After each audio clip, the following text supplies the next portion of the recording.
শুনে সব ইতুর কথা মন প্রাণ দিয়ে ইতু দেন বর ধান্যে পুত্রে পৌত্রে ভরে উঠুক ঘর। শুভ রবিবার বন্ধুরা, আজ আবার চলে এসেছি তোমাদের কাছে নতুন কিছু নিয়ে। আজ হচ্ছে নবান্ন। নবান্ন অর্থাৎ নব অন্ন। নতুন চাল দিয়েই দেখো ফল কোচানো হয়েছে। এখানে 9 রকমের ফল আছে, তাতে আছে নতুন চাল, পাটালি গুড়, কড়াইশুঁটি আর 9 রকমের ফল। আর এই 9 রকমের ফল আবার তোমার এখানে থালাতেও দেওয়া হয়েছে। আর মিষ্টি মোয়া যা যা দিয়ে পুজো হয়। আজ অঘ্রাণ মাসের শেষ রবিবার, তাই আজকে এই আয়োজন। দেখো সব কুচনো ফলগুলো তখন রেখেছিলাম, তখন যখন দেখছিলে সেগুলো দেখো মেখে এবার এরকম একটা টেক্সচার তৈরি হয়ে গেছে। এটাই কিন্তু আজকের প্রসাদ, ইতু পুজোর প্রসাদ। এই দেখো বেগুনটা ভাজা হয়ে গেছে। আর এইবার দেখো এখানে দেখো আমি আজকে শাকের ঘন্ট করব, ঠিক আছে, পালং শাকের ঘন্ট। এই দেখো সব কেটে রাখা আছে, কেটে ধুয়ে পরিষ্কার করে রাখা আছে। কড়াইশুঁটিগুলোও ছাড়িয়ে নিয়েছি। এখানে দেখো আছে মূলো আছে, আলু আছে, এ দেখো বেগুন আছে, শিম আছে, রাঙা আলু আছে, কাঁচকলা আছে, আর কড়াইশুঁটি তো দেখতেই পাচ্ছ। আর দাঁড়াও, এই দেখো কড়াইতে আমি বড়ি ভাজতে দিয়েছি। বড়িগুলো ভাজা হচ্ছে। বড়িগুলো ভাজা হয়ে যাওয়ার পর আমি এবার রান্নাটা চড়াবো। আজই তো পুজো, তাই আজকে সব নিরামিষ। দেখো বেগুন ভাজছি, আরও দুটো বেগুন ভাজবো, এই যে রাখা আছে।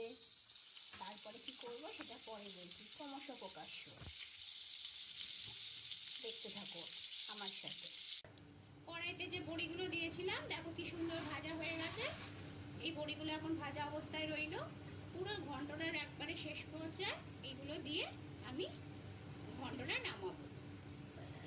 এই দেখো পালং শাকটা ধুয়ে বেছে পরিষ্কার করে রেখে দিয়েছি, জলটাও ঝরানো হয়ে গেছে। এবার সব একে একে সমস্ত আনাজগুলো দিয়ে দিয়েছি। এবার আমি শাকটা দিয়ে দেবো। দিলাম, দিয়ে এবার আস্তে আস্তে আমি ওতে সমস্ত সবজিগুলো দিতে থাকবো। আগে দেখে নিই লঙ্কাটা কতটা গরম হলো।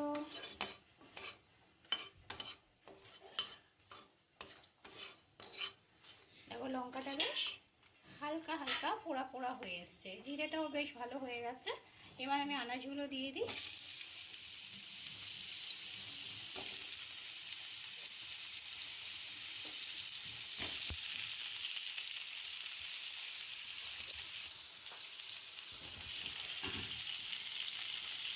এই দেখো বেগুনটা ভাজা হয়ে গেছে।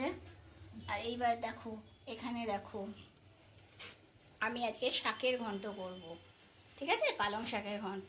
এই দেখো সব কেটে রাখা আছে, কেটে ধুয়ে পরিষ্কার করে রাখা আছে। কড়াইশুঁটিগুলোও ছাড়িয়ে নিয়েছি। এখানে দেখো আছে মূলো আছে, আলু আছে, এ দেখো বেগুন আছে, শিম আছে, রাঙা আলু আছে, কাঁচকলা আছে, আর কড়াইশুঁটি তো দেখতেই পাচ্ছ। আর দাঁড়াও, এই দেখো কড়াইতে আমি বড়ি ভাজতে দিয়েছি। বড়িগুলো ভাজা হচ্ছে। বড়িগুলো ভাজা হয়ে যাওয়ার পর আমি এবার রান্নাটা চড়াবো।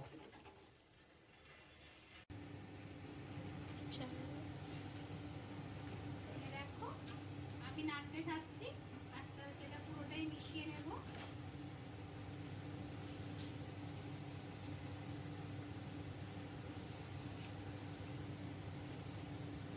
ধীরে সুস্থে এটা অটোমেটিক্যালি হয়ে যাবে, কোনো জল তো লাগবে না। জানোই তো শাক থেকে ভালো মতো জল পড়ে বের হয়। আর যে সমস্ত সবজিগুলো এখানে দেওয়া আছে, যে আনাজগুলো আমি দিয়েছি, সবগুলো থেকেই মোটামুটি জল বেরোবে, সুতরাং পুরোটা জলেতেই হয়ে যাবে।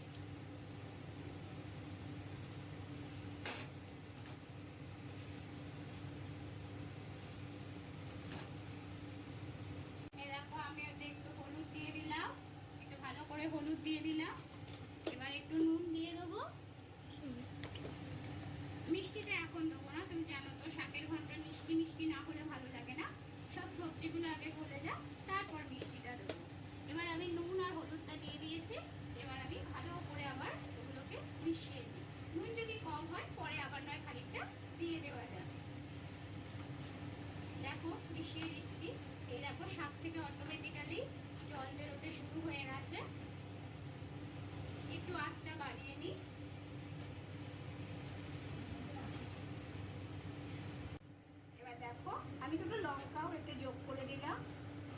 হালকা একটু হালকা হালকা ঝাল আসলে ভালো লাগবে। তোমরা যদি পছন্দ না করো নাও দিতে পারো।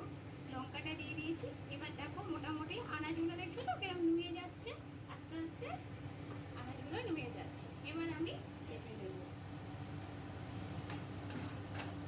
ঢেকে দিলাম। এটা এবার হতে থাক আস্তে আস্তে। ততক্ষণ চলো অন্য কাজগুলো করে নিতে হবে। বললাম না আজকে কি রাঁধছি, পরপর বলছি। দেখো দেখো দেখেছো জলটা কিরম বেরিয়েছে, আর আনাজগুলো আস্তে আস্তে দেখো ক্রমশ কমে যাচ্ছে।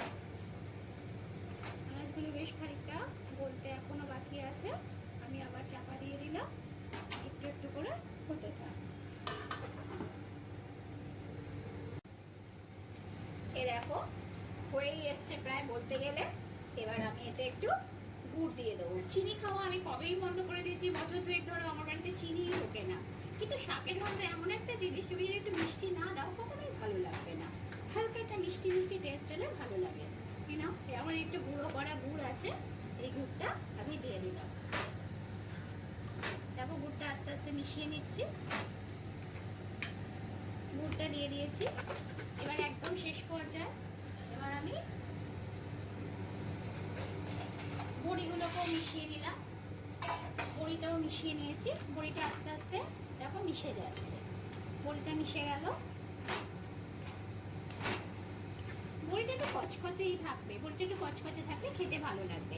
এরপরে আমি দেবো খানিকটা আদা বাটা। দেখো বেশ খানিকটা আদা আমি কুড়ে রেখেছিলাম, এবার এই আদাটা দিয়ে দেবো। একটা দেখো অদ্ভুত গন্ধ বেরোতে শুরু করে দিয়েছে আদাটা দেওয়ার সাথে সাথে। একটা সুন্দর গন্ধ বেরোচ্ছে, আর টেক্সচারটা দেখো কনস্ট্যান্ট বদলে যাচ্ছে। দেখো একটু চেখে দেখে নি মিষ্টিটা হলো কিনা। হ্যাঁ হালকা হালকা মিষ্টি হয়েছে।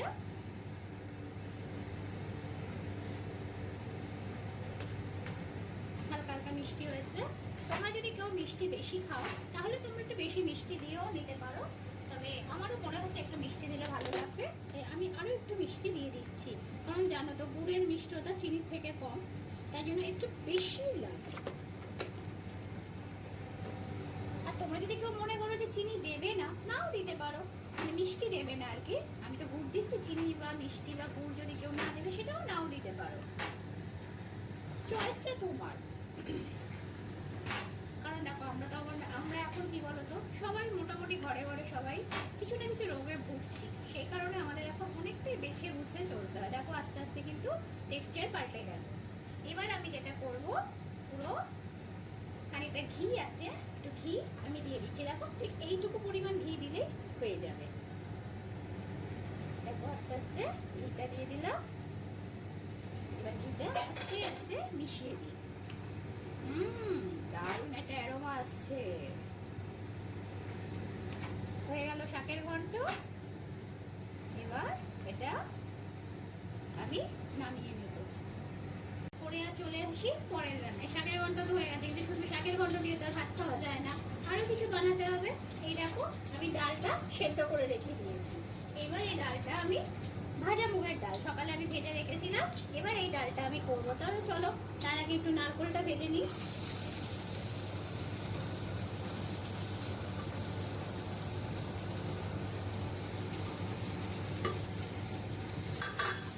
নারকেলটা ভাজতে দিলাম। নারকেলটা আস্তে আস্তে ভাজা হয়ে যাবে, পুরি লালচে হলে আমি নারকেলটাকে নামিয়ে নেব। টমেটো একটু হলুদও দিয়ে দিলাম অল্প করে, আর একটা নুনও দিয়ে দেবো।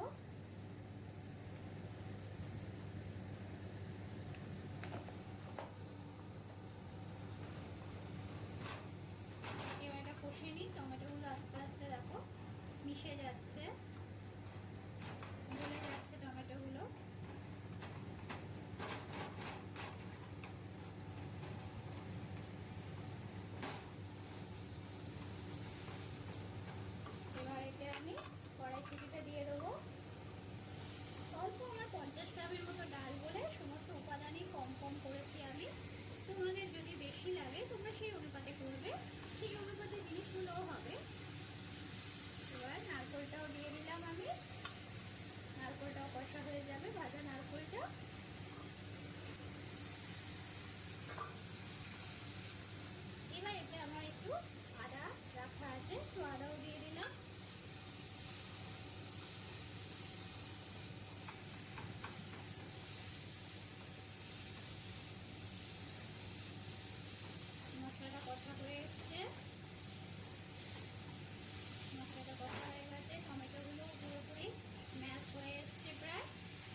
পদ বাকি আছে, এগুলোর পর আমি বানাবো আজকে নবান্নের স্পেশাল রান্না। নিরামিষেই তো কত কিছু করা যায়, সবসময় যে আমিষই খেতে হবে তার কোনো মানে নেই, নিরামিষও অনেক কিছু আছে যা ভীষণ ভালো লাগে। আচ্ছা, আমি একটু ডালটাকে ঢেকে দিলাম। ওদিকে একটা ডালটা হচ্ছে, চলো আমরা একটু পায়েসটাও বানিয়ে নিই। পায়েস আর নতুন তোমাকে কি শেখাবো, পায়েস তো সবাই বানাতে পারে। পায়েসটা বানাচ্ছি শুধু শুধু দেখানোর জন্য, শেখানোর জন্য না। চালটা ধুয়ে নিয়েছি, দুধটা কমিয়ে আমি শাশুড়ির কাছে শিখেছিলাম যে পুরো দুধে দিতে নেই, অল্প দুধে চালটাকে সেদ্ধ হতে দিতে হয়। তারপরে চালটা আস্তে আস্তে সেদ্ধ যত হবে, যত চাল বাড়তে থাকবে তত অল্প অল্প করে তাতে দুধটা অ্যাড করতে হয়। দিয়ে দিলাম চালটা, এবার আস্তে আস্তে নাড়তে নাড়তে আমি পায়েসটা করতে থাকবো। পায়েসটা হোক ততক্ষণ, ওদিকে ডালটাও মনে হয় রেডি হয়ে গেছে, আরও এক পদ কিন্তু আমার বাকি রয়েছে। এ দেখো ডালটা হয়ে গেছে, কড়াইশুঁটিটাও দেখো গলে গেছে, এ দেখো কড়াইশুঁটিও গলে গেছে। এবার আমি এটাকে সামান্য গরম মশলা দিয়ে নামিয়ে নেব। নাও দিতে পারো, কিন্তু দিলে একটু ভালো লাগে, এই আর স্পেশাল খাওয়া দাওয়া একটু স্পেশাল হলে সব কিছুই ভালো লাগে। সেই হিসাবে সামান্য গরম মশলা দিয়ে দিলাম, বেশি সামান্য, ব্যাস হয়ে গেছে গরম মশলা দেওয়া। এবার আমি ডালটাকে নামিয়ে নেব। এই ডালের সাথে বেগুন ভাজা দারুণ জমে যাবে, কি বলো? শাকের ঘন্ট, ডাল, বেগুন ভাজা, আরও একটা পদ। ওদিকে তো পায়েসও চলে গেছে, ঠিক আছে? এটা কেমন লাগবে দেখি। নামিয়ে নিলাম আমি ডালটাকে। স্টার্ট।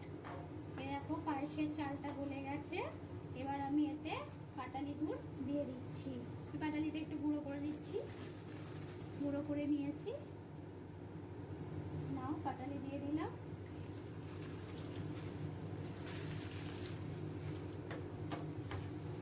আর একটু আমি দুধ অ্যাড করে দেব।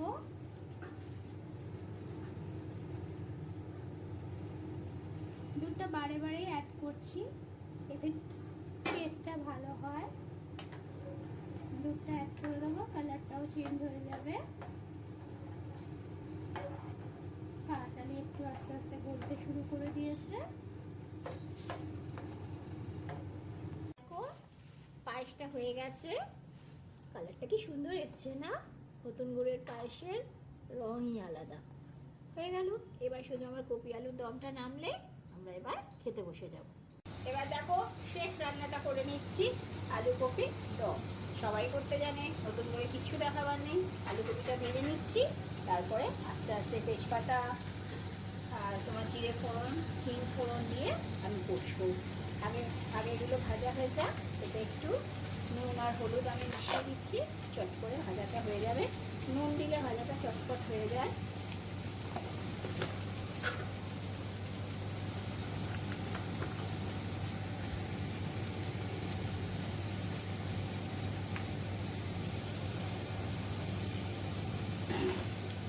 আগে জানো তো আরো অনেক কিছুই রান্না হতো, এখন খাওয়ার লোকও নেই সেইভাবে, শরীরও সবার অসুস্থ, সেইভাবে এখন আর কত রান্না হয় না। তাও নিয়ম রক্ষার জন্য যেটুকু করার দরকার সেটুকু করছি।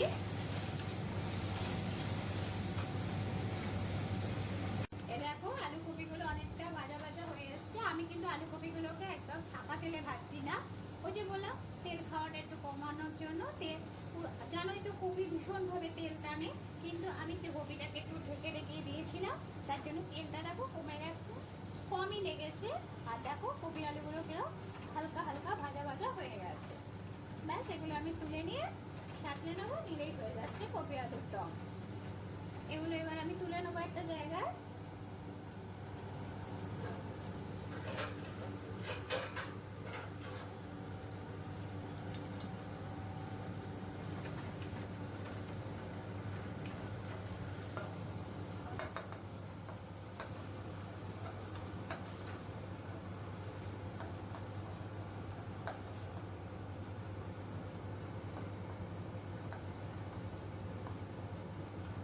তুলে নিলাম কপিটা।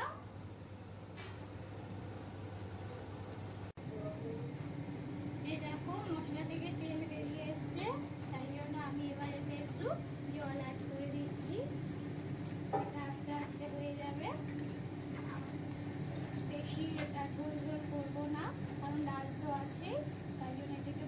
মাখো হবে। ধনেপাতা দিবি তো? হ্যাঁ, ধনে পাতাও আমি দেবো লাস্টের দিকে। এখন আপাতত এটা একটু হতে থাক। মশলাটাও আমি ধুয়ে দিয়ে দিয়েছি। তো যদি নুন বেশি লাগে বা কম লাগে পরে দেখবো। নুন কম লাগবে ভালো, বেশি হলে তো তুমি খেতে পারবে না। এবার আমি ঢেকে দিলাম, এটা আস্তে আস্তে হতে থাক।